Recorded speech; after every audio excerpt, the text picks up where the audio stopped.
Assalamualaikum warahmatullahi wabarakatuh dan salam sejahtera. Jika video ini bermanfaat, jangan lupa like, subscribe dan share.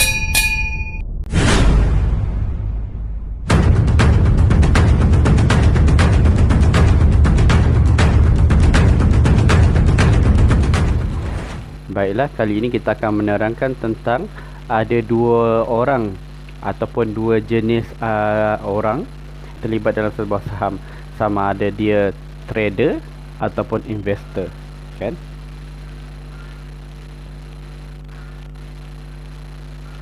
Trader, sama ada dia adalah trader ataupun dia adalah investor.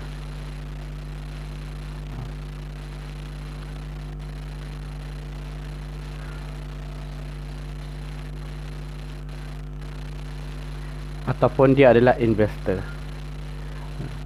Jadi sama ada seseorang itu adalah trader ataupun investor, dia tergantung kepada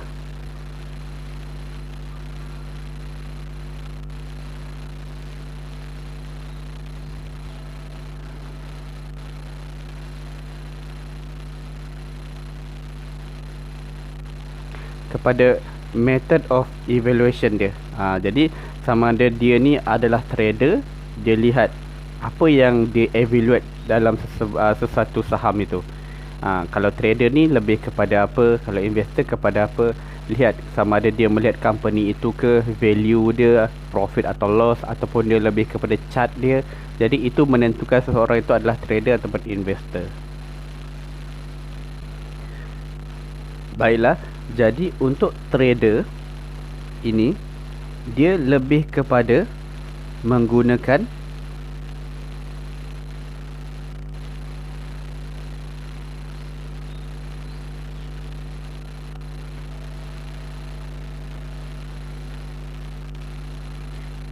technical analysis. Kalau investor pula lebih menggunakan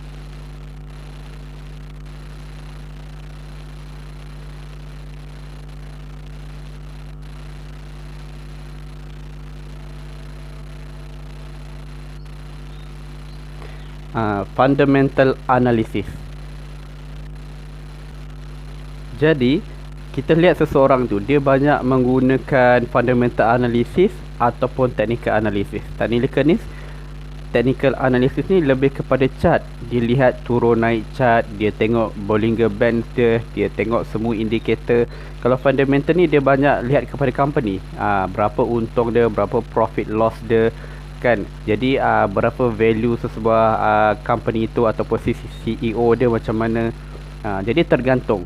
Tapi kadang-kadang ada orang dia melihat technical analysis juga, dia juga melihat fundamental analysis. Jadi dia tu seorang investor ataupun trader.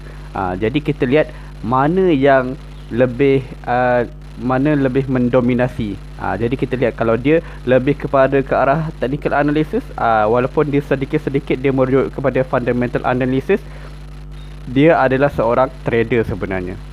Begitu juga di sebaliknya, kalau dia lihat technical dengan fundamental dalam masa yang sama, tapi dia lebih ke arah kepada fundamental, dia melihat value, melihat untung rugi ataupun bagaimana pergerakan sebuah company berbanding, dia tidak pandai melihat indikator ataupun graf, dia cuma hanya sekadar melihat sedikit-sedikit.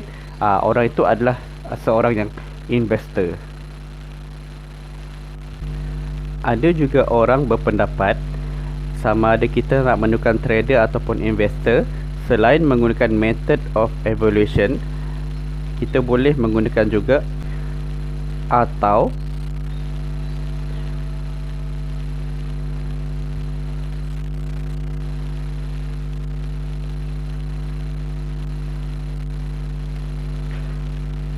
holding period dia. Jadi berapa lama seseorang tu memegang satu jenis saham itu.